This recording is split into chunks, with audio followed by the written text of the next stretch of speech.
الحمد لله نحمده ونستعينه ونستغفره ونعوذ بالله من شرور أنفسنا ومن سيئات أعمالنا من يهده الله فلا مضل له ومن يضلل فلا هادي له وأشهد أن لا إله إلا الله وحده لا شريك له وأشهد أن محمدا عبده ورسوله أما بعد فإن خير الحديث كتاب الله وخير الهدي هدي محمد صلى الله عليه وسلم وشر الأمور محدثاتها وكل محدثة بدعة وكل بدعة ضلالة وكل ضلالة في النار.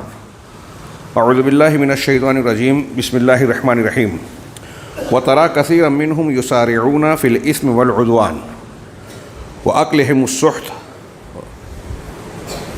لبئس ما كانوا يعملون لولا ينهاهم الربانيون والأحبار عن قولهم الإثم وأكلهم السحت لبئس ما كانوا يصنعون.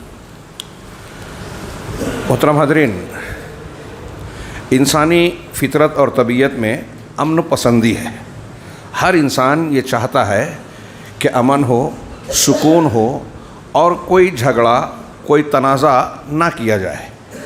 اگرچہ ہم انسانی سماج میں لڑائیاں، جھگڑے اور بہت ساری ایسی چیزیں جو نزاعات کی شکل میں رونما ہوتی ہے دیکھتے ہیں، لیکن انسانی طبیعت ان چیزوں کو فطرتاً پسند نہیں کرتی. ہر کوئی امن و امان کا اور سکون کا، امن و آشتی کا خواہش مند ہوتا ہے. پھر بھی ہم دیکھ رہے ہیں کہ آج کی دنیا کا منظرنامہ ایسا ہے جس میں امن و امان بہت ہی شاذ و نادر پایا جاتا ہے یا بظاہر دکھائی دیتا ہے، لیکن مسلسل اور ہر جگہ غلبہ نظر آتا ہے ظلم کا، زیادتی کا، فساد، بگاڑ، ایک دوسرے کے خلاف تناؤ اور کشمکش کا. اب جب انسان کے لیے امن و امان اس کی طبعی خواہش ہے، بلکہ تعمیر و ترقی کے لیے ضرورت بھی ہے. کوئی سماج، معاشرہ ساری نعمتوں سے بہرہور ہو، اس میں سب کچھ دستیاب ہو، لیکن امن نہ ہو تو ساری نعمتیں کرکری ہو جاتی ہیں. وہ انسان کے لیے ہونے کے باوجود نہ ہونے جیسی ہو جاتی ہے. اس لیے نعمتوں کے قائم رہنے، اس کی لذتوں کے برقرار رکھنے کے لیے ضروری ہے کہ امن و امان کا قیام ہو. سیدنا ابراہیم علیہ السلام نے اہل مکہ کے لیے جب کعبہ کی تعمیر کی تو ان کے لیے اللہم اجعل ھذا البلد آمنا وارزق اہلہ من الثمرات دعا مانگی کہ اے اللہ اس شہر کو امن والا بنا اور اس کے باشندوں کو تو پھلوں کی روزی عطا فرما. اہل علم نے کہا کہ دیکھیے، سیدنا ابراہیم علیہ السلام پھلوں کی یا روزی کی دعا سے پہلے امن و امان کی دعا مانگ رہے ہیں.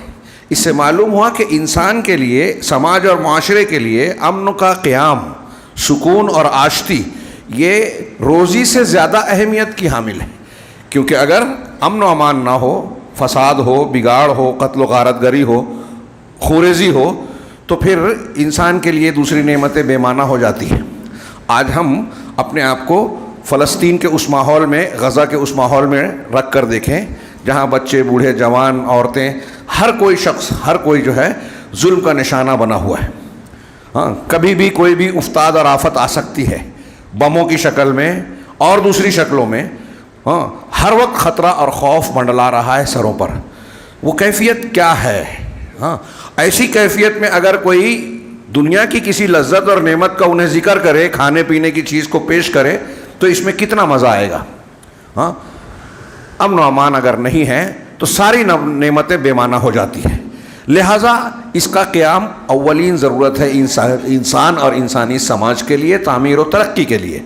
اور دنیا کی ساری حکومتیں یہ دعویٰ کرتی ہیں کہ وہ لوگوں کے حقوق کی حفاظت کر کے اپنے اپنے قوانین کے ذریعے سے لوگوں کے لیے امن و امان فراہم کریں گے. حکومتوں کی یہ ذمہ داری ہے. لیکن آج ہم یہ بھی دیکھ رہے ہیں کہ دنیا کی مختلف حکومتیں اپنے اس دعوے میں کس حد تک کامیاب ہیں. ہر جگہ جان، مال، عزت و آبرو داؤ پر لگے ہوئے ہیں، غیر محفوظ ہیں. اب تو بڑے بڑے لوگ غیر محفوظ ہو رہے ہیں، لیڈران، اہل دولت و ثروت، اور وہ زیادہ خطرے میں نظر آتے ہیں. تو ہر طرف ظلم ہے، زیادتی ہے. اب سوال یہ ہے کہ امن و امان کا قیام کیسے ہو؟ مختصر جواب یہ ہے کہ جس رب نے اس کائنات کو پیدا کیا، کائنات کا نظام بنایا، وہی امن و امان کے قیام کا سب سے بہتر نظام، سب سے بہتر دستور دے سکتا ہے اور دیا ہے، اور وہ دین اسلام کی شکل میں ہے. ہم عام طور سے مالی اور ظاہری چیزوں کو دیکھتے ہیں کہ یہاں ظلم ہو رہا ہے، ظلم کی وجہ سے بدامنی پھیلتی ہے. امن و امان کے قیام کے لیے سب سے بڑی ضرورت کیا ہے؟ عدل و انصاف کا قیام. ہر حقدار کو اس کا حق ملے، یہ عدل ہے، انصاف ہے. انصاف سماج میں اگر قائم ہوگا، عدل و انصاف، تو دہشت گردی، ظلم، زیادتی، ایک دوسرے کے خلاف حد سے تجاوز کرنے والا، زیادتی کرنے والا سلسلہ تھم جائے گا. اور جس قدر ظلم ہوگا کسی بھی سماج میں، مقام میں، اسی قدر عدل و امن و امان کے قیام کی ضمانت ختم ہوتی جائے گی. اب اس اعتبار سے غور کیجئے کہ دنیا کے اندر عدل و انصاف کا قیام کرنے کے سلسلے میں حکومتیں، عوام، تنظیمیں، دینی غیر دینی جماعتیں کتنی مخلص ہیں، اور ابھی اس کے قیام کے لیے اخلاص اور کوشش. دوسری بات ہے، امن و امان کے قیام کے سلسلے میں شعور کتنا ہے کہ کون سی چیز عدل پر مبنی ہے، کون سی چیز ظلم ہے. ہم ایسا جانتے ہیں، دیکھتے ہیں کہ بہت سارے لوگ دنیا کے ابھی اسی بات سے واقف نہیں ہے کہ عدل کیا ہے اور ظلم کیا ہے. ہم اس چیز کو تو ظلم مانتے ہیں کہ کسی کا حق چھین لیا جائے، کسی کو مارا جائے، کاٹا جائے، بیجا ظلم و زیادتی کی جائے. فلسطین کے مظلومین کے تعلق سے بہت سارے مسلمانوں کے علاوہ غیر مسلم بھی یہ کہہ رہے ہیں، جان رہے ہیں، سمجھ رہے ہیں، مان رہے ہیں کہ ظلم ہو رہا ہے. تو یہ ایک جان مال کا پر زیادتی، یہ ظلم ہے. ہاں، عزت و آبرو کو چھیڑنا، یہ ظلم ہے. ہمارے یہاں بھی اس کو مانا جاتا ہے. لیکن اس ظلم کی وجہ اور بنیاد بننے والی ایک دوسری وجہ ہے، وہ ہے دین و مذہب کے سلسلے میں ظلم کرنا، روحانی اور معنوی چیزوں میں ظلم کرنا. علی الاطلاق دنیا میں سب سے بڑا عدل توحید ہے، اور علی الاطلاق سب سے بڑا ظلم توحید کی ضد شرک ہے. ہاں، سیدنا ابراہیم علیہ السلام نے اپنی قوم سے جو مکالمہ کیا، اس میں قرآن کا یہ بیان ملاحظہ فرمائیں. حضرت ابراہیم اپنی قوم کے لوگوں سے کہتے ہیں، وَكَيْفَ أَخَافُ مَا أَشْرَكْتُمْ وَلَا تَخَافُونَ أَنَّكُمْ أَشْرَكْتُمْ بِاللَّهِ مَا لَمْ يُنَزِّلْ عَلَيْكُمْ سُلْطَانًا، کہ میں اس سے کیسے ڈروں جو تم شرک کر رہے ہو. تم جس کو اللہ کا شریک ٹھہرا رہے ہو، شرک کر رہے ہو، میں اس سے ڈروں کیسے؟ یہ تو مردے ہیں، مردار ہیں، ان کی طاقت اور قدرت نہیں ہے. تم چاہتے ہو، تم اس سے مجھے ڈرا رہے ہو، میں ان سے کیسے ڈروں؟ وَلَا تَخَافُونَ أَنَّكُمْ أَشْرَكْتُمْ بِاللَّهِ، اور تم اس بات سے نہیں ڈرتے کہ تم نے اللہ کے ساتھ شرک کیا. تم اس بات سے نہیں ڈر رہے ہو کہ تم نے اللہ کے ساتھ شرک کیا. مَا لَمْ يُنَزِّلْ عَلَيْكُمْ سُلْطَانًا، مَا لَمْ يُنَزِّلْ عَلَيْكُمْ مَا لَمْ يُنَزِّلْ بِهِ عَلَيْكُمْ سُلْطَانًا، جس پر تمہارے لیے اللہ نے کوئی دلیل نہیں اتاری. شرک کی کوئی دلیل نہیں ہے. میں اکثر کہتا ہوں، شرک کے غلط ہونے کی ایک دلیل یہ ہے کہ اس کے صحیح ہونے کی کوئی دلیل نہیں ہے. تو اللہ تعالیٰ نے قرآن میں یہ بات جگہ جگہ کہی. حضرت ابراہیم نے کہا کہ تم اللہ کے ساتھ شرک کر رہے ہو. اللہ جو رب العالمین ہے، جس نے تم کو، ہم کو، کائنات کو، ہر چیز کو بنایا، جو اس کائنات کا نظام چلا رہا ہے، اس کے ساتھ تم شرک کر رہے ہو، جبکہ اس شرک پر کوئی دلیل نہیں ہے، کوئی دلیل اللہ نے نہیں اتاری. تم اس سے نہیں ڈرتے. ہاں، پھر سوال کیا حضرت ابراہیم علیہ السلام نے، فَأَيُّ الْفَرِيقَيْنِ أَحَقُّ بِالْأَمْنِ إِن كُنتُمْ تَعْلَمُونَ.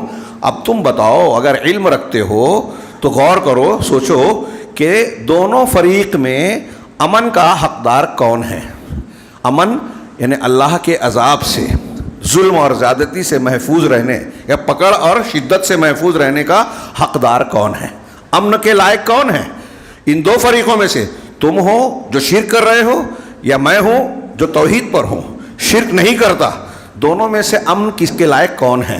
اس کا جواب آگے حضرت ابراہیم یا اللہ رب العالمین کے فرمان میں اس طرح ہے کہ اللہ نے فرمایا، الذین آمنوا ولم یلبسوا ایمانہم بظلم اولئک لہم الامن.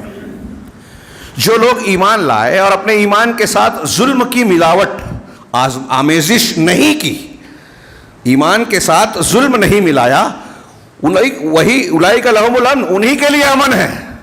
ہاں، آخرت میں دنیا میں ہر قسم کے عذاب سے، اللہ کی پکڑ سے وہی بچنے والے ہیں جو ایمان لائے، ایمان پر قائم ہیں اور ظلم نہیں کرتے، ملاوٹ نہیں کرتے. بخاری کی روایت میں صحابہ نے پوچھا کہ ہم میں سے کون ہے جو ظلم نہیں کرتا؟ اللہ کے رسول صلی اللہ علیہ وسلم نے فرمایا کہ یہاں ظلم سے مراد شرک ہے. کیا تم نے اپنے بھائی لقمان کی نصیحت جو انہوں نے اپنے بیٹے سے کی تھی نہیں پڑھی؟ اللہ نے فرمایا ان کا قول نقل کرتے ہوئے، یا بنیا لا تشرک باللہ ان الشرک لظلم عظیم، بیٹے شرک نہیں کرنا، یقیناً شرک ظلم عظیم ہے، سب سے بڑا ظلم ہے. یہ حضرت لقمان نے کہا. اور یہاں اللہ نے کہا کہ جو ایمان کے ساتھ ظلم نہیں کرتے یعنی شرک نہیں کرتے. یہ تو اس کا واضح معنی ہے کہ بالکلیہ انسان جہنم سے بچے. جہنم سے بچنے کی بنیادی وجہ شرک سے بچنا ہے. شرک اکبر پر کوئی مرا تو وہ جہنم سے عذاب سے قطعی نہیں بچے گا. اور اگر دوسرے جہنم میں ایک کچھ مسلمان بھی جائیں گے، توحید والے بھی، اللہ تبارک و تعالیٰ کا فیصلہ اگر ہوا، ان کے گناہ کا پلڑا بھاری ہوا تو جائیں گے، لیکن بعد میں نکالے جائیں گے. تو یہ پہلے یا کچھ دنوں کے لیے، کچھ مدت کے لیے بھی جو جائیں گے اس سے بھی بچنا ہے. تو ہر ظلم سے، ہر گناہ سے بچنا ہوگا. تو جو ظلم سے جتنا زیادہ بچے گا وہ عذاب سے اتنا محفوظ رہے گا، ہر قسم کے گناہ سے. یہ آخرت کی بات تو ہے ہی، دنیا کی بات بھی ہے. اللہ نے فرمایا کہ یہی لوگ امن کے زیادہ لائق ہیں جو ایمان والے ہیں اور اپنے ایمان کے ساتھ ظلم کی آمیزش نہیں کرتے، اور یہی لوگ ہدایت والے ہیں، صحیح راستے والے ہیں. ایک دم کلیئر بات ہے.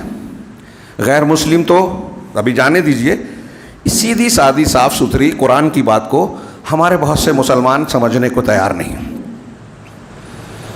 یا تو دین کو جو نہیں مانتے، دین کو مانتے ہیں تو دین کی اس تعبیر کو مانتے ہیں جو اللہ تبارک و تعالیٰ اور رسول اللہ صلی اللہ علیہ وسلم نے بتائی نہیں ہے، اور جو بتایا ہے اس کو یا تم اس کو مانتے نہیں ہیں، جو مانتا ہے اس کی مخالفت کرتے ہیں.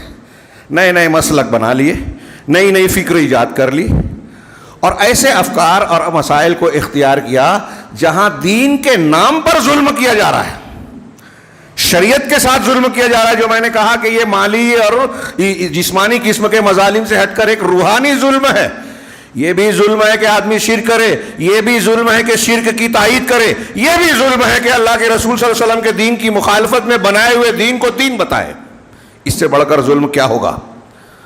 اور یہ ظلم مسلمان دین سمجھ کے کرتا ہے، بہت سارے مسلمان. ہاں، ابھی کچھ لوگ بتا رہے ہیں کہ یہ بحث چل رہی ہے، میں نے وہ دیکھا نہیں اس لیے آج اس پہ کہنا تھا کہ کچھ لوگ یہ کہہ رہے ہیں کہ لا الہ الا اللہ یا جو وہ توحید کا معنی ہے اس کی مراد حاکمیت ہی ہے. سید قطب صاحب، شیخ ابو الاعلی مودودی صاحب ان کی تشریح کے مطابق کہہ رہے ہیں کہ لا الہ الا اللہ کو حاکمیت اور دین کو سلطنت کے معنی میں، طاقت کے معنی میں لیا جائے، یعنی اسلام کی دین کی سیاسی تعبیر. اور مولانا مودودی صاحب وغیرہ نے جو کہا کہ انبیاء کرام علیہ الصلوۃ والسلام جتنے بھی آئے سب کا اہم مقصد یہی تھا کہ حکومت الہیہ، امامت کبریٰ کو قائم کریں، اسلامی حکومت قائم کریں، نفاذ کریں. اور نماز، روزہ، حج، زکوٰۃ، یہ ساری عبادات اس کا ذریعہ اور وسیلہ ہے، یہ ٹریننگ ہے، اصل مقصد حکومت کا قیام ہے. یہ بھی ظلم ہے. شریعت کے معنی کو پلٹ دیا، جو بنیاد ہے اس کو جو ذریعہ بنایا. نماز، روزہ یہ ذریعہ ہے، یہ اصلاً عبادت ہے، یہ تخلیق کے مقصد کو پورا کرنے کا ایک ذریعہ ہے. اللہ تبارک و تعالیٰ ان کے متعلق سوال کرے گا. جہنمیوں سے پوچھا جائے گا کہ ما سلککم فی سقر، قرآن نے نقل کیا کہ جہنم میں تم کو کس چیز نے ڈالا؟ تو پہلا جواب ان کا ہوگا لم نک من المصلین، ہم نمازی نہیں تھے. نماز نہ پڑھنے کی وجہ سے جہنم میں جا رہے ہیں. اور تمام انبیاء نے اسی پر زور دیا، توحید پر، عبادات پر. حکومت کو اس کے ذریعے کے طور پر استعمال کیا جائے گا. حکومت اصل مقصود نہیں ہے، ثانوی درجہ رکھتی ہے. یہاں پادی پلٹ دی گئی کہ جو ذریعہ ہے اس کو. اب اس بنیاد پر کیا کیا عمارت کھڑی ہو گئی. شیخ ابو الاعلی مودودی صاحب کی عبارتیں پڑھیے، رونگٹے کھڑے ہو جاتے ہیں. وہ کہتے ہیں کہ انبیاء کرام کی جو فہرست ہے اس میں صرف 2 نبیوں کو ہم دیکھتے ہیں کہ حضرت موسیٰ علیہ السلام اور ہمارے نبی جناب محمد رسول اللہ صلی اللہ علیہ وسلم، یہ اپنے مشن میں کامیاب ہوئے صرف پورے طریقے سے. اس کا مطلب 1,24,000 کی تعداد، جس میں سے 25-30 کے بارے میں قرآن حدیث میں ہم کو بتایا گیا ہے نام کے ساتھ. ہاں، یہ سارے کے سارے ناکام ہیں انبیاء کرام، کیونکہ انہوں نے حکومت قائم نہیں کی، نہیں کر سکے. اب یہ انبیاء کے بارے میں، صحابہ کے بارے میں ایسے ہی بیانات. مجدد، ان کی تجدید احیاء دین پڑھیے، اس میں پوری اسلامی تاریخ میں کوئی کامل مجدد ہوا ہی نہیں. عمر بن عبدالعزیز قریب تھے، لیکن اس سے پہلے موت آ گئی، چلے گئے. دین کی غلط تعبیر، سیاسی تعبیر کرنے کا یہ نتیجہ نکلا. اور اس سلسلے میں اہل علم نے تحقیقی طور سے ثبوت طور پہ پیش کیا کہ اس سلسلے میں مولانا مودودی صاحب کی فکر جو ہے وہ فلاسفہ اور مناطقہ سے متاثر تھی. امامت کے مسئلے میں شیعوں سے، روافض سے ان متاثر تھے. ہاں، منہاج الکرامہ جو ایک ابو ابن مطہر کی کتاب ہے شیعہ کی، جس کا جواب منہاج السنہ علامہ ابن تیمیہ نے دیا، اس میں جو اس نے امامت کی فکر پیش کی تھی، انہوں نے پیش کی. اس پر میں انشاءاللہ تفصیل سے خطبہ جمعہ کے بجائے کسی دوسرے درس میں یا گفتگو اور خطاب میں اس پر گفتگو کرنی چاہیے. اس کے لیے لمبا وقت درکار ہے، حوالوں کے ساتھ پیش کیا جائے باتوں کو. انشاءاللہ تفصیل سے کبھی گفتگو ہوگی. میں صرف مثال کے طور پہ تذکرتاً بات آ گئی، وہ یہ کہ یہ جو تعبیرات اور اسلام کی تشریحات ہے، جس سے بہت سارے ہمارے آج کے نوجوان ایک بڑی تعداد میں متاثر ہو جاتے ہیں، شور ہنگامہ، ہاں، ان کو صبر، ضبط، حلم اور بردباری، اللہ کے نبی جناب محمد رسول اللہ صلی اللہ علیہ وسلم کا جو طریقہ دعوت تھا، طریقہ عبادت تھا، ایمان اور اسلام کے تربیت کے سلسلے میں جو تعلیمات تھیں، اس پر عمل کرنے میں لوگوں کو دقت ہوتی ہے، مزہ نہیں آتا، یا یوں کہیے کہ جہالت ہے. اب سیدھا سمپل سوال ہے، آپ اگر سماج اور معاشرے کی اصلاح، تربیت، تزکیہ کرنا چاہتے ہیں، دعوت و تبلیغ کا کام کرنا چاہتے ہیں، تو ایک سیدھا سا جواب ہے، سوال ہے کہ نبی صلی اللہ علیہ وسلم اور صحابہ کرام سے بہتر کیا کوئی بات کا کرے گا؟ اللہ کے نبی سے بہتر دعوت، تبلیغ، اصلاح، تزکیہ کوئی کر سکتا ہے؟ اللہ کے نبی صلی اللہ علیہ وسلم تو پیغمبر ہیں ہی، پریکٹیکل طور پر، تاریخی ثبوت کے طور پر پورے صحابہ کرام کا معاشرہ ہمارے سامنے ہے کہ جب آپ کی بعثت ہوئی اس سماج میں تو کتنی جہالت تھی، جاہلیت تھی. ہاں، زندگی کا کوئی شعبہ ٹھیک ٹھاک نہیں تھا، ہر طرح سے بگاڑ، خرابی، فساد تھا. یہی جو ہم بحث کر رہے ہیں، ابھی میں جو بحث کر رہا ہوں کہ امن نہیں تھا کسی بھی طریقے سے. کمزور مظلوم تھا، طاقتور ظالم تھا، جس کو جہاں موقع ملتا ظلم کرتا. ایسے سماج میں اللہ کے نبی صلی اللہ علیہ وسلم کی بعثت ہوتی ہے، اور آپ کی 23 سالہ نبوت کے دور میں ہم دیکھتے ہیں کہ وہ سماج کتنی تیزی سے تبدیل ہوا، ایمان اور اسلام میں داخل ہوتے جاتا، اور انتہائی شرافت اور اخلاق کے اعلیٰ ترین معیار پر اپنے آپ کو ثابت کرتا، پیش کرتا.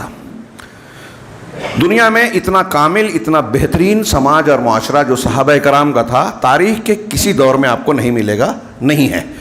یہ کیسے ہوا؟ اللہ رب العالمین نے نبی کریم صلی اللہ علیہ وسلم کی شخصیت، سیرت، تعلیمات اور آپ کی تربیت کو کے ذریعے سے وہ سب سے بہترین معاشرہ بنا دیا. اب کوئی بھی زمانہ، آج کا زمانہ لے لیجئے، اس سے زیادہ بگاڑ ہے، جاہلیت اور جہالت والا ہے کیا؟ اگر ہے بھی تو کیا نبی صلی اللہ علیہ وسلم کے طریقہ اصلاح سے بہتر کسی دانشور کا، کسی فلسفے اور منطق سے متاثر آدمی کا، رافضیت کا کوئی طریقہ بہتر ہو سکتا ہے؟ یا اللہ کے نبی صلی اللہ علیہ وسلم کا طریقہ؟ سیدھی سی بات ہے کہ نبی کریم صلی اللہ علیہ وسلم کے طریقے کو اختیار کرنا چاہیے، آپ کی دین کی تشریحات کو سامنے رکھنا چاہیے. ہمارے یہاں دین کے نام پر بھی لوگ دین کی مخالفت کر رہے ہیں، دین کے نام پر وہ دین اختیار کر رہے ہیں جو صحیح نہیں ہے، اور اتنا ہی نہیں کہ چلو غلط دین اختیار کر لیے اس پہ کام کر رہے ہیں، جو صحیح کر رہے ہیں ان سے جھگڑا کرتے ہیں. اہل حق کی، اہل بدعت کی ایک نشانی بتائیے سلف سے خلف نے عقیدے کی کتابوں میں دیکھیے، اصولوں کی کتابوں میں دیکھیے کہ وہ اہل سنہ کے علماء کرام کو برا بھلا کہتے ہیں، ان کو مختلف برے القاب سے ملقب کرتے ہیں. یہ اہل عہد اول سے خوارج، روافض، معتزلہ سے لے کے آج تک نظر آئے گا کہ بدعتی اہل الحدیث کو برا بھلا کہتے ہیں.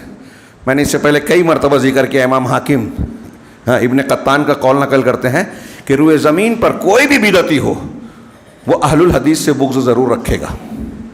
یہ بدعتی کی پہچان ہے اور یہ اہل حدیث کی شان ہے کہ جو اہل حدیث ہوگا، اہل حق، اہل السنہ ہوگا، وہ حق پر قائم رہنے کی وجہ سے ہر باطل کا اہل باطل کا مبغوض ہوگا. ایک طریقے سے انسان کے لیے کبھی تکلیف کی بات نظر آتی ہے، لیکن دوسرے پہلو سے بڑی تسلی کی بات ہے، خوشخبری ہے. تو یہ ایک پہچان ہے اہل بدعت. اور یہاں ہم دیکھتے ہیں آج سوشل میڈیا پر ادھر ادھر دیکھیے، ہاں جہاں کہیں کوئی واقعہ ہوتا ہے، اہل السنہ اہل الحدیث کو چھوٹے چھوٹے معاملات میں متہم کر کے، وہ حکومت ہو، علماء ہو، عوام ہو، ان کو جو ہے نشانہ بنانے، بدنام کرنے کی کوشش کی جاتی ہے. اور اس میں صرف وہ اپنی بدعت اور اپنے انحراف کی وجہ سے ہی نہیں کرتے، بلکہ چاہے نہ چاہے شعوری غیر شعوری طور پر یہ یہود، نصارہ، ہنود، اسلام دشمن طاقتوں کا آلہ کار بنتے ہیں، کیونکہ ان کی یہ خواہش ہے، کوشش ہے، ایجنڈا ہے کہ اہل الحدیث کو پنپنے نہ دیا جائے. ان کے پاس سچا دین ہے، قرآن و حدیث والا، اگر یہ آ گیا سامنے تو ہمارا باطل ٹک نہیں پائے گا. یہ میں ہوائی بات نہیں کہہ رہا ہوں، اس کے ثبوت ہیں، دستاویزی ثبوت ہیں، رپورٹیں آ چکی ہیں. بات تھوڑی سی پھسل گئی ضمنی طور سے کہ دینی اعتبار سے بھی لوگ ظلم کا شکار ہیں، اور عام حالات میں بھی ہم اس بات کا رونا روتے ہیں، بار بار ذکر اور قصہ بیان کرتے ہیں کہ اسرائیل ہم پر ظلم کر رہا ہے، امریکہ اس کا ساتھ دے رہا ہے، یورپ اس کا ساتھ دے رہا ہے. جو لوگ بظاہر ہم سے ہمدردی کا مظاہرہ کرتے ہیں وہ بھی کہیں نہ کہیں منافقت برتتے ہیں کہ دکھاوے میں وہ یہ کہتے ہیں کہ ہم آپ کے ساتھ ہیں، دو چار بیان بازی کرتے ہیں، لیکن عملی طور سے کوئی مخلصانہ کارروائی نہیں کرتے جس سے یہ ثابت ہو یا اس بات کی ضمانت ملے کہ مظلوم کو کچھ سہارا ملے، اس کو اس کے حق کا کچھ حصہ ملے. باطل پرستوں کا ایجنڈا عالمی سطح سے لے کے ہمارے گھر تک کام کر رہا ہے. لیکن اس تناظر میں اور ایسی بہت ساری چیزیں، وقت نہیں ہے، کافی دیر سے جمعہ کا خطبہ شروع بھی ہوا، میں بات کو سمیٹ رہا ہوں بہت ہی اختصار کے ساتھ. آپ غور زیادہ کیجیے کہ ہر سطح پر ظلم ہو رہا ہے، اور ہم چاہتے ہیں کہ اس ظلم کی روک تھام ہو، سد باب ہو. تو اس کے لیے ہمیں کیا کرنا ہے؟ ہاں دنیا کے لوگ یہ ایک ڈھکوسلا بنا کر رکھے ہیں، جمہوریت، اظہار رائے، ہاں احتجاج کرنا، میمورنڈم دینا. بتائیے کہ ان چیزوں سے کیا کوئی مسئلہ آج حل ہو رہا ہے؟ ہاں ابھی آج کی خبر ہے، پارلیمنٹ کے ممبران نے مطالبہ کیا کہ پارلیمنٹ کی سیکورٹی پر حکومت جواب دے، ان کو جو ہے برخاست کر دیا گیا سیشن سے. یہ وہ لوگ ہیں جن کو چن کر دیا گیا ہے اور ان کا کام ہی یہی ہے کہ وہاں گفتگو کریں، سوال اٹھائیں جمہوری نظام کے تحت. ان کو نکال دیا گیا. آپ اور ہم کیا سوال کر لیں گے؟ کوئی اخبار کوئی لکھ دے ہوئے کوئی بات، کوئی ٹی وی چینل، جبکہ آج کل تو وہ بھی جو ہے ان کو بھی میڈیا کو بھی گودے میڈیا بولا جاتا ہے کہ گودے میں بیٹھے ہوئے ہیں گورنمنٹ کی. تو یہ کیا سوال اٹھائیں گے؟ کیا انصاف دلائیں گے؟ اگر کسی پر ظلم ہو رہا ہے، کھلا کھلا دو پیمانہ ہمیں دکھائی دیتا ہے. ایک ہی معاملہ ہوتا ہے تو کچھ لوگوں کے گھروں پر بلڈوزر چل جاتا ہے، وہی معاملہ دوسری جگہ ہوتا ہے، خاموشی اور سناٹا چھایا رہتا ہے. ایسی کتنی باتیں ہیں کہ تضاد نظر آ رہا ہے. موافق کے لیے الگ رویہ قانون، مخالف کے لیے الگ رویہ اور قانون. اور اس معاملے میں آج تو عدالتیں بھی الزامات کے دائرے میں ہیں. عدالتیں بھی جو ہے طاقتور کے اعتبار سے فیصلے دے رہی ہیں، ایسا کہا جا رہا ہے. ایسے فیصلے جس میں کمزوریاں ہیں، قانونی اعتبار سے جھول ہے. تو کس سے امید کی جائے؟ آپ احتجاج کریں گے، اخبار میں لکھ دیں گے، میمورنڈم دے دیں گے، معاملہ حل ہو جائے گا؟ یہ سارے کے سارے ڈھکوسلے ہیں. میں نے جو مثالیں دی کہ جب ممبران پارلیمنٹ اور اسمبلی سے کے احتجاج سے کوئی تبدیلی نہیں ہو رہی ہے، ہاں فرق نہیں پڑ رہا ہے، کچھ ایجنسیاں جو ہیں حکومتی نمائندوں کو نشانہ بنا رہی ہیں، حکومتوں کو توڑ رہی ہیں، تو ہم اور آپ کس کھیت کی مولی ہیں؟ اس دنیاوی اعتبار سے کہہ رہا ہوں. تو پھر امن کیسے قائم ہوگا؟ ہاں یہ حکومتیں، یہ سب چیزیں تو اللہ رب العالمین کی دی ہوئی عارضی قوتیں ہیں. یہ آج ہیں، کل نہیں رہے گی. اصل نظام کون چلا رہا ہے ہمارے عقیدے کے مطابق؟ رب العالمین، الحی القیوم. اللہ القیوم ہے، جس کو قائم رکھے وہ قائم ہے، جس کو قائم رکھے وہ فنا ہو جائے گا. ہاں وہ رب ہے، ہر ایک کو جو ہے روزی دینا، طاقت دینا، سلطنت دینا اور چھیننا اس کا کام ہے. تو اب اس کے کیا اصول ہیں؟ اس کا اصول یہی ہے کہ جو ایمان والا ہوگا، تقوی والا ہوگا، اللہ رب العالمین اپنی برکتیں اس پر برکتوں کے دروازے کھولے گا. یہ آپ بار بار سنتے ہیں، لو ان اہل القرى آمنوا واتقوا لفتحنا علیہم برکات من السماء والارض. اب اگر ہم پر ظلم ہو رہا ہے، زیادتی ہو رہی ہے، ہم دعا مانگ رہے ہیں، قنوت نازلہ پڑھ رہے ہیں، اور یہ معاملہ رک نہیں رہا ہے، سلسلہ تھم نہیں رہا ہے. بار بار یہ بات میں کہتا ہوں، یہاں سے لے کے حرم تک قنوت نازلہ پڑھی جا رہی ہے. ہاں، ایک جاہل آدمی شکوے شکایت میں مبتلا ہو جاتا ہے کہ اتنا ظلم کر رہا ہے اسرائیل، اس کا کچھ نہیں ہوتا.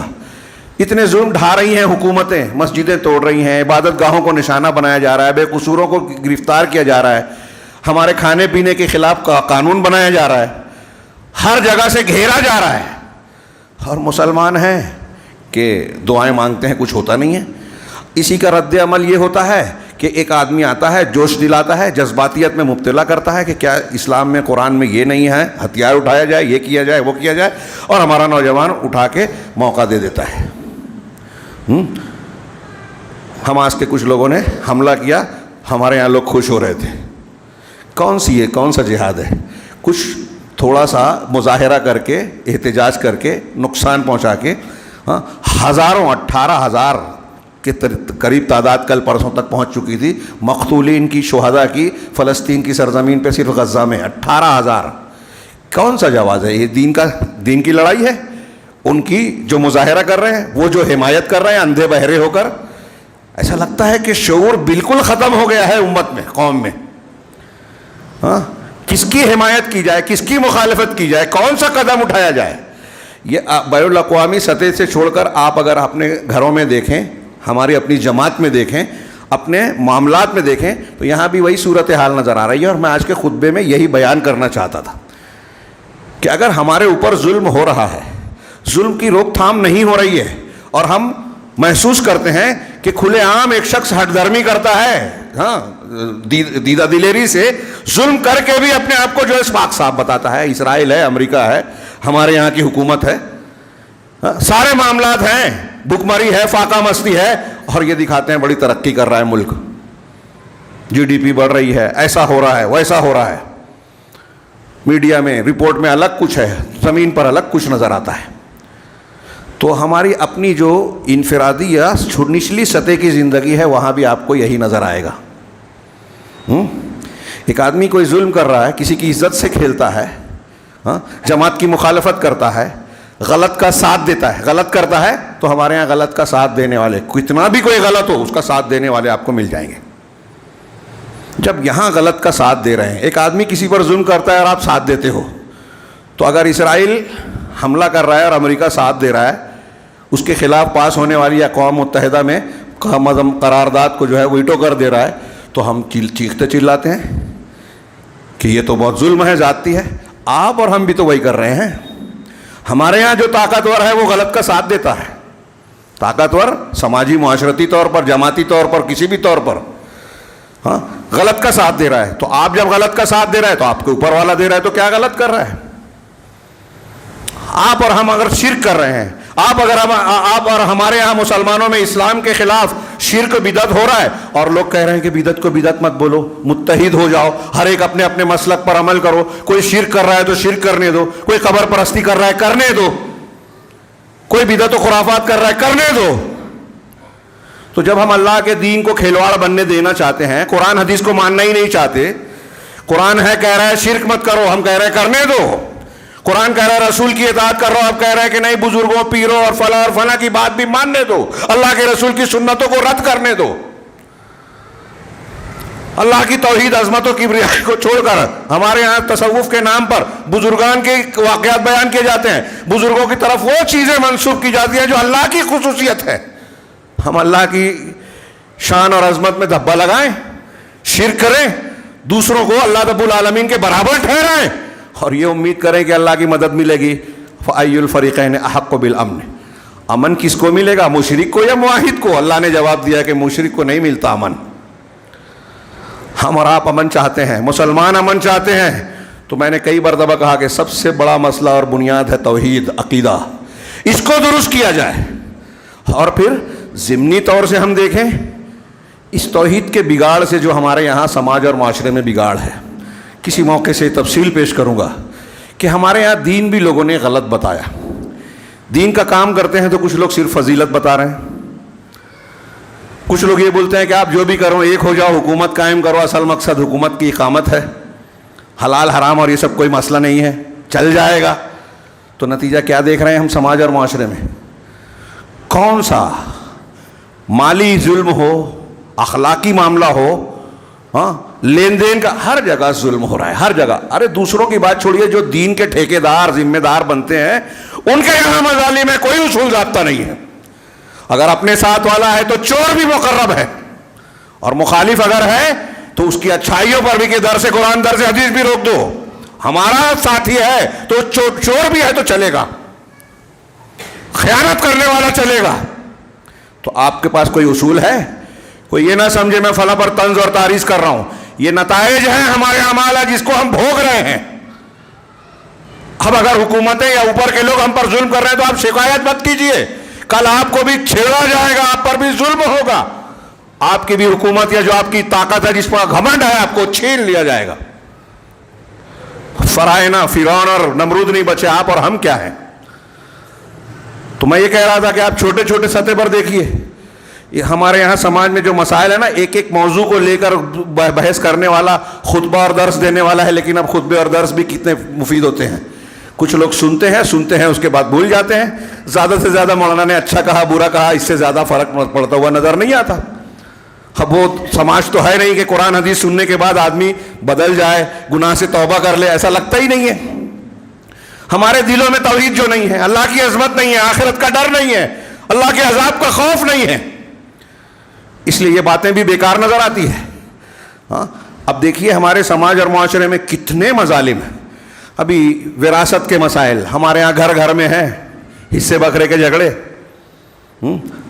کیوں ہوتے ہیں جھگڑے؟ اس لیے جھگڑے ہوتے ہیں کہ اللہ اور رسول نے جو حصے مقرر کیے ہیں ہم لوگ وہ ماننا نہیں چاہتے. جھگڑا اسی وقت ہوگا نا. بھائی آپ کے یہاں کوئی معاملہ ہوا, مسئلہ نہیں سمجھ رہا ہے, مفتی صاحب سے آپ نے تقسیم کے مسائل پوچھے, شریعت کی روشنی میں انہوں نے بتایا یہ حقدار ہیں, اتنا اتنا بنتا ہے, اور یہ تقسیم اس طرح کر لیا جائے. اب قرآن حدیث جو بتا رہا ہے, ہم منہ سے نہیں کہیں گے کہ ہم قرآن حدیث نہیں مانتے, ہم گھوم پھر کے آئیں گے نہیں ایسا کیسے, میں نے یہ کیا, میرا یہ حق بنتا ہے, میں محنت کر رہا تھا, یہ ایسا ہو رہا تھا. پھر دنیا کے گھماؤ پھرا کے کوشش کیا ہوتی ہے کہ جو اللہ اور رسول کا مقرر حصہ ہے اس سے ہم بڑھا لیں, ہمارا بھائی بہن کا گھٹا دیں. بھائی بہن کا حصہ ہی مارتے ہیں ہم, دوسروں کا نہیں. وہی میں بولتا ہوں عجیب غریب معاملہ ہے, سگے بھائی بہن کے ہوتے نہیں ہیں اور ہمارے یہاں بڑی بڑی باتیں کرتے, دوسروں کے لیے قربانی کی بات کرتے ہیں. یہ معاملہ ہے زمین کی جائیداد کے, وہ ایک مستقل ٹاپک وہ ہے. میں نے سنا کیا آپ حضرات میں سے ہر کوئی جانتا ہوگا, ہمارے شہر میں بہت سارے لوگ ایسے ہیں کہ غیر قانونی طور سے دوسروں کی زمینوں پر قبضہ کرتے ہیں. کوئی اپنا حصے سے آگے بڑھا لیتا ہے, کوئی جھوٹے کاغذات بنا کے زمینیں بیچ رہا ہے, اور اس کو خریدنے والے عام طور سے غریب لوگ ہیں. اپنی زندگی کی جمع پونجی جو ہے لگا کے ایک زمین خریدتے ہیں, سال بھر بعد پتہ چلتا ہے کہ وہ تو فیک ہے, کاغذات غلط ہیں, اصل ملکیت کسی اور کی ہے, یہ جھوٹا کاغذ بنا کے دلال نے اور چور نے ہم کو بیچ دیا. اب اس کا کیس چل رہا ہے, تو پھر روز جو ہے وہ پریشانی میں مبتلا. اب تھوڑی دیر کے لیے سوچئے کہ ایک غریب آدمی چھوٹی چھوٹی بچت کر کے ایک رقم جماتا ہے, کچھ قرض لیتا ہے, اپنے کچھ چیزوں کو بیچتا ہے اور ایک زمین کا ٹکڑا لیتا ہے, اور اس کے بعد اسے پتہ چلتا ہے کہ جو اس نے خریدا ہے وہ اس کی بیچنے والے کی تھی ہی نہیں, کل اس سے چھینی جا سکتی ہے, کل اس سے وہ خالی کرائی جا سکتی ہے. تو اتنے دنوں سے جو اس نے محنت کر کے کمایا بنایا وہ یک لخت تو اس کے ہاتھ سے نکل گیا. وہ کیسا مظلوم ہے وہ, اپنے آپ کو وہاں رکھیے. اور ایسے کتنے ہیں ہمارے شہر میں. اس مظلوم کے دل سے جب کوئی بد دعا نکلے گی تو ہم اللہ کے رسول صلی اللہ علیہ وسلم کی اس حدیث کو یاد کریں کہ اتق دعوت المظلوم, مظلوم کی بد دعا سے بچو, فإنہ لیس بینہ وبین اللہ حجاب, اس لیے کہ اس کے اور اللہ کے درمیان کوئی رکاوٹ, کوئی حجاب, آڑ نہیں ہوتی, فوراً قبول ہوتی ہے. اب ہمارے یہاں روز ہم لوگ مظلومین کی بد دعائیں لے رہے ہیں اور یہ امید کرتے ہیں کہ تھوڑا ذکر و اذکار کر لیں گے, جمعہ کے دن نماز پڑھ لیں گے, سورۃ الکہف کی تلاوت کر لیں گے, کچھ دکان مکان کے بچاؤ کے لیے صبح شام کی کچھ دعائیں پڑھ لیں گے تو بچ جائیں گے. ایسا ہی ہے, یہ کھلواڑا بچا رکھا ہے ہم لوگوں نے دین کے ساتھ. جو میں کہتا ہوں, ہمارے شیخ کہتے تھے کہ مزاروں پہ شرک ہو رہا ہے, سجدہ ہو رہا ہے غیر اللہ کو, قبر پر طواف, نذر و نیاز اللہ کے غیر اللہ کے نام پہ, اور اوپر جھنڈے پہ لکھا ہے لا الہ الا اللہ. ایسے ہی ہم لوگوں نے دین کا بورڈ لگا رکھا ہے. ہم میں کا ہر شخص کہتا ہے کہ میں قرآن حدیث کے مطابق زندگی گزارتا ہوں, لیکن اس کی زندگی میں قرآن حدیث نہیں ہے. قرآن حدیث کو وہ اپنے اعتبار سے تعویل کرتا ہے, اپنے حرام کو حلال بناتا ہے. اس طرح کی حرام کاریاں, میں نے ایک دو چیز کا ذکر کیا. ہمارے یہاں سماج میں زنا, بدکاری, بے حیائی کس قدر عام ہو رہی ہے. ارتداد پیچھے ہوا, ارتداد کھلا نہیں تو چھپا ہوا کچھ نہ کچھ شکل میں ہمارے یہاں پایا جاتا ہے. شرکیات پائی جاتی ہے, یہ بدکاری بے حیائیاں پائی جاتی ہیں. اس پر لوگ خاموشی اختیار کرتے ہیں. اپنی بہن بیٹیوں کے معاملات ہوتے ہیں, کہتے ہیں کہ نہیں نہیں عمر کا تقاضا ہے, کالج میں پڑھ رہی ہیں, مسجد جانا تو فتنہ ہے, کالج میں جانے میں کوئی حرج نہیں ہے. ہمارے اپنے اعتبار سے دنیا کی اہمیت ہے. علماء کو دین, ہمارے یہاں ایک تحریک چلتی ہے کہ علماء کو ڈاکٹر انجینئر بننا چاہیے, لیکن ڈاکٹر انجینئر کو عالم بننا چاہیے کوئی نہیں کہتا. اس کا مطلب یہ کہ ہم یہ مانتے ہیں کہ دنیا کا علم, دنیا زیادہ ضروری ہے, دین نہیں. اس کے نتائج بھگت رہے ہیں. سارا کا سارا معاملہ بگڑا ہوا ہے, سوچ اور فکر بگڑی ہوئی ہے. اگر کوئی نیک ہے تو لوگوں کی نظر میں وہ بے وقوف ہے. دنیا داری والا جو ہے, حرام خور ہی کیوں نہ ہو, چال باز ہو, دھوکے باز ہو, وہ بہت چالاک ہے. حالانکہ ہمارے اسلام کے نقطۂ نظر بتائیے کہ سیدنا ابوبکر صدیق اور عمر فاروق سے بڑھ کر کوئی سیاست نہ گزرا ہے, گزرے گا نبی کے بعد؟ حضرت ابوبکر صدیق اور عمر فاروق والی سیاست اگر آپ کریں گے تو آپ کو آج بیوقوف بولا جائے گا. ارے اس کو سیاست نہیں آتی. جو چوری کرے, دھوکہ دے, جھوٹ بولے, چال چلے, بولے کچھ کرے کچھ, وہ ہمارے نزدیک چالاک ہے نہیں. بہترین سیاست سیکھنا ہے تو ابوبکر صدیق عمر فاروق کو دیکھیے. اللہ کے نبی جناب محمد الرسول صلی اللہ علیہ وسلم کے تربیت یافتہ تھے, لیکن ہم ماننا ہی نہیں چاہتے. وقت بہت زیادہ ہو گیا. میں نے کچھ آیتیں اور حدیثیں لکھ رکھی تھیں, اور شروع میں جو آیت پڑھی بس ایک دو کا ترجمہ کرنا چاہتا ہوں. اور اس تناظر میں کہ اگر ہم یہ چاہتے ہیں کہ ہمارا سماج اور معاشرہ اللہ کی رحمت و مدد کا مستحق بنے, ہم پر جو خارج سے ظلم ہو رہا ہے اس سے ہم اپنے آپ کو محفوظ بنانا چاہتے ہیں, تو ہمارے داخل میں, ہمارے گھر میں, جماعت میں, مسجد میں, کارخانے میں ہم جو ظلم کر رہے ہیں اپنے سے چھوٹوں پر, اپنے ساتھیوں پر, اپنے بیوی بچوں پر, اس ظلم کے سلسلے کو روکیں. تب ہمارے اوپر کے ظلم کا سلسلہ رکے گا. یہ اللہ کا قانون ہے جو قرآن کی بہت سی آیتوں میں ہے. اللہ تبارک و تعالیٰ نے ایک جگہ ارشاد فرمایا کہ فلولا من القرون من قبلکم اولو بقیہ ینہون عن الفساد فی الارض الا قلیلا ممن انجینا منہم. اس سے پہلے بھی کئی مرتبہ یہ آیت آپ سن چکے ہوں گے, میں نے خود کئی مرتبہ پڑھی ہے. اللہ تبارک و تعالیٰ نے ارشاد فرمایا کہ پس کیوں تم سے پہلے زمانے کے لوگوں میں ایسے اہل خیر, ایسے نیک لوگ نہیں ہوئے جو زمین میں فساد پھیلانے سے روکتے. جو فساد پھیلانے والے ہیں, بگاڑ کر رہے ہیں, حرام کھا رہے ہیں, حرام کر رہے ہیں, لوگوں پر ظلم و زیادتی کر رہے ہیں, ان کو روکتے. گھر میں اگر کوئی بہو بیٹی پر ظلم کر رہا ہے, آپ کو پنچ کے طور پر بلایا گیا, تو آپ وزن دیکھ کے فیصلہ مت کیجئے, ظلم کو روکیے. آپ کے سماج اور معاشرے میں ظلم ہو رہا ہے, آپ کے اندر طاقت ہے, اس کی اپنی طاقت کے مطابق اسے روکیے. اللہ تعالیٰ سوال کر رہا ہے کہ ایسے کیوں نہیں ہوئے, سوائے ان چند کے جنہیں ہم نے ان میں سے نجات دی تھی. الا قلیلا ممن انجینا منہم قرآن کی تعبیر ہے, سوائے ان چند لوگوں کے جنہیں ہم نے نجات دی. اس جملے سے کتنی بلاغت کے ساتھ ایک واضح ہو رہا ہے کہ جو لوگ ایسا کرتے ہیں کہ کوئی ظلم کر رہا ہے تو اس کو روکتے ہیں, ان کو اللہ نجات دے گا, بچائے گا.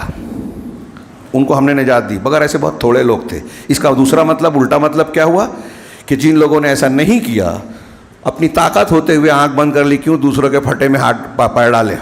ہمارے یہاں بولتے ہیں نا لوگ, ظلم ہو رہا ہے, جانتے ہیں, روک سکتے ہیں, لیکن نہیں کیا, تو ایسے لوگوں کو اللہ نے نجات نہیں دی, تباہ کر دیا, عذاب میں گرفتار کر لیا. اور جو ظالم ہیں, اللہ رب العالمین نے فرمایا کہ وَاتَّبَعَ الَّذِينَ ظَلَمُوا مَا أُتْرِفُوا فِيهِ وَكَانُوا مُجْرِمِينَ. جو ظالم تھے، ظالم لوگ تو اس چیز کے پیچھے پڑ گئے جن میں انہیں آسودگی دی گئی تھی، ہاں، اور وہ گنہگار تھے. یہ ظالم اصل میں مجرم تھے. وَكَانُوا مُجْرِمِينَ، یہ مجرم تھے. اور جب مجرم تھے تو کس چیز کے پیچھے پڑے؟ جس میں لذت ہے، آسودگی ہے، دنیا داری ہے. ہم کس چیز کے پیچھے بھاگ رہے ہیں؟ قرآن کہہ رہا ہے ایسا لگتا ہے جیسے آج کا، یہ پرانے لوگوں کا ذکر ہے، دنیا داروں کا. آج کا منظر بھی اس سے مختلف نہیں ہے. یہود و نصارہ کی ایک اور آیت پیش کر کے بات کو ختم کروں گا، لیکن وہاں بھی یہود و نصارہ کے بارے میں اللہ نے کہا، اور آج اس آیت کو اگر ترجمہ کر کے ہم اپنے سماج میں دیکھیں تو لگے گا کہ اللہ تعالیٰ نے ہمارے سماج کا نقشہ کھینچا ہے. لَتَتَّبِعُنَّ سُنَنَ مَنْ كَانَ قَبْلَكُمْ، تم اپنے سے پہلوں کے نقش قدم پر چلو گے. اللہ کے رسول نے فرمایا تھا. تو ظالم لوگ تو جو ظالم ہیں وہ جو دنیا کی خوشحالی ہے، حلال ہے، حرام ہے، اس کے پیچھے پڑ گئے. آج ہمارے ہاں یہی صورتحال ہے، نقشہ ہے. اللہ نے آگے کہا وَمَا كَانَ رَبُّكَ لِيُهْلِكَ الْقُرَىٰ بِظُلْمٍ وَأَهْلُهَا مُصْلِحُونَ. اللہ ایسا نہیں ہے کہ بستیوں کو ظلم کر کے تباہ و برباد کرے، کسی پر بم گرے اللہ ظلم ہونے دے، ایسا نہیں ہے. وَأَهْلُهَا مُصْلِحُونَ، اس حالت میں کہ اس کے باشندے اصلاح والے ہوں، نیک ہوں، صالح ہوں. اگر لوگ صالح ہیں، اصلاح کرنے والے ہیں، تو اللہ تعالیٰ اس کو تباہ نہیں ہونے دے گا، ظلم نہیں کرے گا اللہ تعالیٰ. اب اگر تباہی ہو رہی ہے، ظلم ہو رہا ہے، ہاں، آزمائش سے بڑھ کر عذاب کی شکل ہے، تو اس کا مطلب یہ ہے کہ ہم اصلاح والے نہیں ہیں. ہمارے سماج اور معاشرے میں ظلم ہو رہا ہے. اب وہ ظلم شرک کی شکل میں، ہاں، دین کو کھلواڑ بنانے کی شکل میں ہے، ہاں، یا لوگوں کی جان مال کو اور ان کا حق مارنے کی شکل میں، لوگوں کی بددعائیں سمیٹنے کی شکل میں. کہیں بم گر رہا ہے تو کہیں قانون ہمارے خلاف بن رہا ہے. ظلم کی بہتات ہے، بھرمار ہے، اور اس کی وجہ خود ہمارے مظالم ہیں. یہ قرآن کی ایک آیت. دوسری جگہ اللہ تبارک و تعالیٰ نے یہود و نصارہ کے بارے میں کہا وَتَرَىٰ كَثِيرًا مِّنْهُمْ يُسَارِعُونَ فِي الْإِثْمِ وَالْعُدْوَانِ، کہ تم ان یہود اور نصارہ کو دیکھیں گے، یہود و نصارہ میں سے اکثر کو دیکھیں گے کہ وہ اکثر لوگ ایسے ہیں جو گناہ کے کام میں، ظلم و زیادتی کے کام میں، اور حرام مال کھانے کے لیے ایک لپکے جا رہے ہیں. یہ ایک جملہ غور کیجیے، آج ہمارے سماج پہ فٹ کیجیے. اسم، گناہ، جھوٹ، عدوان، ظلم و زیادتی، دوسروں کا حق مارنا، ان پر زیادتی کرنا، اکلہم السحت، اور حرام کام، رشوت ہے، سود ہے، بے ایمانی سے کوئی چیز لینا ہے، ہاں، مال بیچنے کے لیے جھوٹ بولنا، جھوٹی قسم کھانا. آج ہمارے یہاں اس قسم کا کتنا ظلم ہو رہا ہے. ہاں، یہی میں نے کہا زمین کے سلسلے میں لوگ پھنسا رہے ہیں، حرام کھا رہے ہیں، دوسروں کا حق مار رہے ہیں، چکنی چپڑی باتیں کہہ کے دھوکہ دیتے ہیں اور اس کا معاوضہ لیتے ہیں. یہ سب حرام کی بہت ساری شکلیں ہیں. تو اللہ کہہ رہا ہے کہ اکثر لوگوں کو آپ دیکھیں گے ان یہود و نصارہ میں، اور آج اس کو لَتَتَّبِعُنَّ سُنَنَ مَنْ كَانَ قَبْلَكُمْ کے تحت غور کیجئے تو مسلمانوں میں سے اکثر کو دیکھیں گے، اگر کہیں تو غلط نہیں ہوگا، کہ ان میں سے اکثر کو آپ دیکھیں گے کہ گناہ کے کام میں، ہاں، حرام کھانے میں اور ظلم اور زیادتی میں لپکے جا رہے ہیں. ہاں، لبئس ما كانوا يعملون، کتنا برا کام ہے جو وہ کر رہے ہیں، ان کا عمل کتنا برا ہے جو وہ کر رہے ہیں. آگے اللہ نے فرمایا لولا ينهاهم الربانيون والاحبار عن قولهم الاثم واكلهم السحت. یہ جو آگے آیت جو میں نے ابھی پڑھی ہے، ترجمہ نہیں کیا، اس آیت کے اس ٹکڑے یا اس بات کے بارے میں حضرت علامہ ابن جریر نے حضرت ابن عباس رحمہ اللہ کی قول نقل کیا کہ قرآن میں اس آیت سے زیادہ ڈانٹ پھٹکار والی کوئی دوسری آیت نہیں ہے. ہاں، خاص طور سے وہ لوگ جو سماج میں قوت رکھتے ہیں، بڑے ہیں اور عالم ہیں. ہاں، ہلا دینے والی ہے یہ آیت. حضرت ابن عباس کہہ رہے ہیں کہ قرآن کی اس آیت سے زیادہ ڈانٹنے والی کوئی دوسری آیت نہیں ہے. اب ترجمہ سنیے کہ کتنی زبردست پھٹکار ہے، ڈانٹ ہے. اللہ نے کہا کہ لولا ینہاہم الربانیون والاحبار، کہ ان لوگوں میں جو ربانیین اور احبار ہیں، اللہ والے، نیک عبادت کرنے والے، احبار علماء، حبر کی جمع، تو جو عابد بندے ہیں اور جو علماء ہیں، ہمارے یہاں بہت سارے لوگ اس کے دعوے دار ہیں کہ بڑے دیندار ہیں، عبادت گزار ہیں، دین کا کام کرتے ہیں. تو ایسے لوگ اور علماء ایسا کیوں نہیں ہوا کہ ان لوگوں کو روکتے؟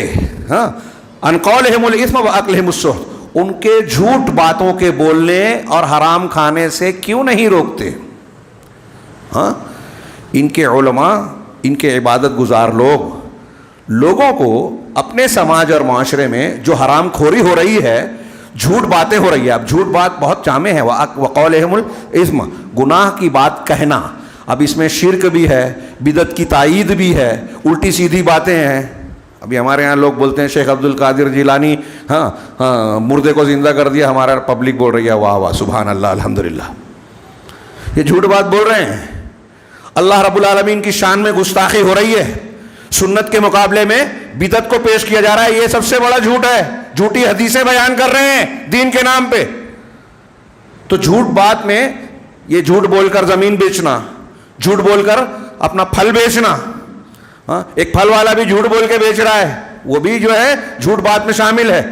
تو اللہ تعالیٰ کہہ رہا ہے کہ ان کے علماء اور رہبان احبار نے، علماء اور عابد لوگوں جو سماج اور معاشرے کے بڑے ہیں یا برآوردہ ہیں علم کے اعتبار سے، عبادت کے اعتبار سے، وہ کیوں نہیں روکتے ان کو جھوٹ بات، بری بات، گناہ کی بات. میں نے کئی ترجمہ کیا قولہم الاسم عربی میں جو ہے کہ جھوٹ بات یا گناہ کی بات کہنے سے، وَأَكْلِهِمُ السُّحْتَ، اور حرام کھانے سے. اب حرام کھانے میں جتنی شکلیں ابھی ہم نے بیان کی اور جو نہیں بیان کی سب ہے، ناجائز طریقے سے جو کر، اس کو کیوں نہیں روکا؟ ہاں، لَبِئْسَ مَا كَانُوا يَصْنَعُونَ، بہت بری چیز ہے جو وہ کرتے تھے. ہاں، یہ جو کر رہے ہیں نا، اللہ کہہ رہا ہے کہ بہت برا ہے یہ. اب اگر یہی ہم کہہ رہے ہیں تو کر رہے ہیں تو کیا اچھا ہو جائے گا؟ میں بیان کر رہا ہوں تو بولیں کہ مولانا فلاں کو بول رہے ہیں.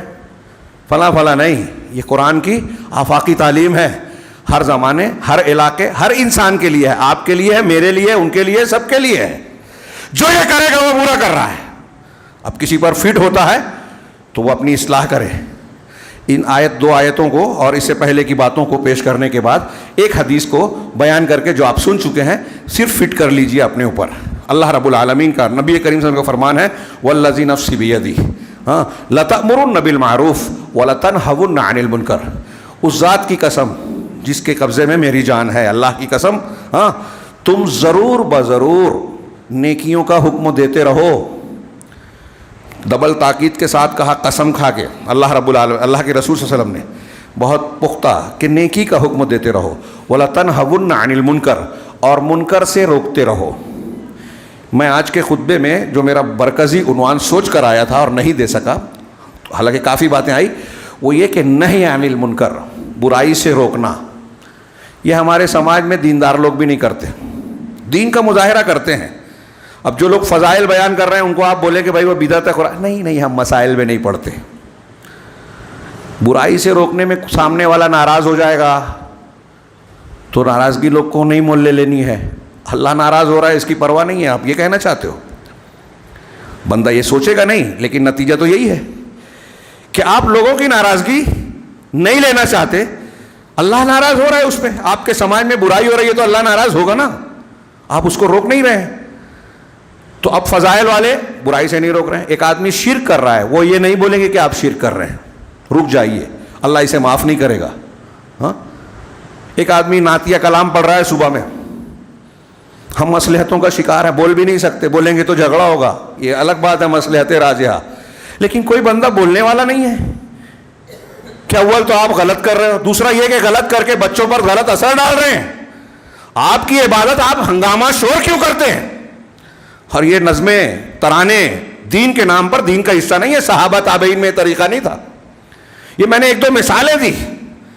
نہیں انل منکر. اب آپ کرنے جائیں تو کچھ لوگ بولیں گے ارے اس سے انتشار پھیلے گا، ہمیں اقامت دین کا کام کرنا ہے، اتحاد چاہیے، آپ اپنے مسلک پر عمل کرو، وہ اپنے مسلک پر، سب ایک ہو جاؤ.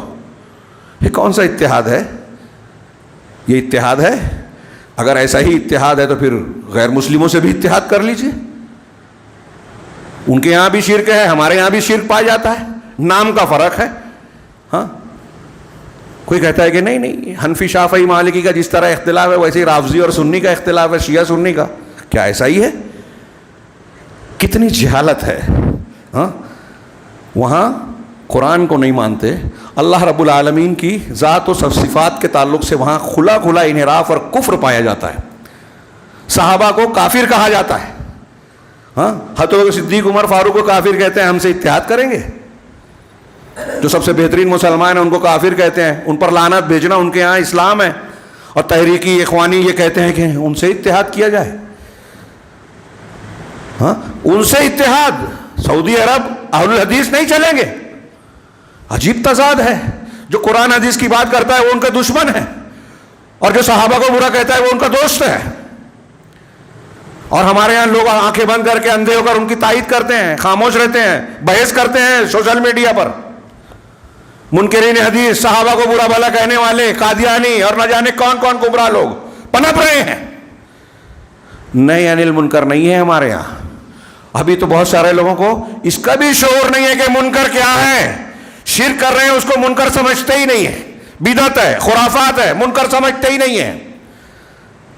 اب لوگ حرام کھاتے ہیں تو اس میں بھی بہانے، سیاست ہے، اس کے بغیر نہیں چلتا. زنا کر رہے ہیں، عمر کا تقاضا ہے، ہو جاتا ہے. کالج اور اسکول میں ایسا ہوتا ہے، یہ عمر کا تقاضا ہے. ہاں تو پھر ایسا چلا آ رہا ہے. پھر یہ کہیے کہ بھائی جو طاقتور ہوتا ہے ظلم کرتا ہے، جب آپ کے گھر میں گھس کے لوگ مارتے ہیں، آپ کی پراپرٹی کو چھینتے ہیں، آپ کو تباہ و برباد کرتے ہیں، کارخانہ لوٹتے ہیں، مندی لاتے ہیں، تو ہوتا رہتا ہے. بولیے نا، کیا ایسا تو پوری دنیا میں ہوتا ہی رہتا ہے، پوری تاریخ میں ہوتا رہا ہے. تو آپ کا کاروبار بند ہو گیا، ہاں آپ کے جو ہے وہ سود مہنگے ہو گئے، اور جو ہے حکومت کی پالیسی سے ایسا ہو گیا. کیوں روتے ہو؟ یہاں بھی بولو کہ ہوتا رہتا ہے. جب آپ کی غیرت دینی نہیں ہے، جب آپ کی غیرت مر چکی، پانی مر چکا، تو آپ کا پیسہ اور آپ کی دولت کیا معنی رکھتی ہے؟ تو میں یہ کہنا چاہتا تھا کہ نہی عن المنکر کے سلسلے میں ہمارے یہاں بہت کمزوری پائی جاتی ہے. ہمارے گھر میں اگر کوئی بچہ موبائل پر غلط چیز دیکھ رہا ہے، باپ کو معلوم پڑ گیا، روکتا نہیں ہے یا روکنے کا انتظام نہیں کرتا ہے. ہم جو کر سکتے ہیں، جہاں برائی سے روک سکتے ہیں، وہ بھی کرنا، وہ بھی نہ کریں. تو پھر دیکھیے حدیث میں کیا ہے. اللہ کے رسول نے فرمایا صلی اللہ علیہ وسلم کہ تم ضرور بضرور نیکیوں کا حکم دو اور ضرور بضرور منکر سے روکو. او لیوشکن اللہ ان یبعث علیکم عقابا منہ، یا پھر ایسا ہوگا، قریب ہے کہ ایسا ہوگا کہ اللہ رب العالمین تم پر عقاب، سزا کو نازل کرے گا، نافذ کرے گا. ثم تدعونہ فلا یستجاب لکم، پھر تم اللہ سے دعا کرو گے اور تمہاری دعا کو قبول نہیں کیا جائے گا. اسے امام ترمذی نے نقل کیا اور اس کو حسن کہا ہے. علامہ البانی نے بھی اس کو حسن کہا ہے. اللہ رب العالمین سے دعا ہے کہ وہ ہمیں دین کی صحیح سمجھ عطا فرمائیں اور ہمیں اس بات کی توفیق دے کہ ہم اپنے طاقت اور علم کے مطابق اپنے ارد گرد دین کے تقاضوں پر عمل کریں، امر بالمعروف نہی عن المنکر اور دیگر فرائض کو ہم ادا کریں، تاکہ اس کے ذریعے سے اللہ تبارک و تعالیٰ دنیا میں بھی اور اس دنیا کے بعد بھی ہم کو ہر قسم کے عذاب سے، پریشانیوں سے، فتنوں سے محفوظ رکھے. اقول قولی ھذا واستغفر اللہ لکم سائر المسلمین وصلی اللہ علی نبینا محمد. بارک اللہ لنا ولکم فی القرآن المجید ونفعنا بالآیات والذکر الحکیم انہ تعالی جواد کریم ملک بر رؤوف رحیم.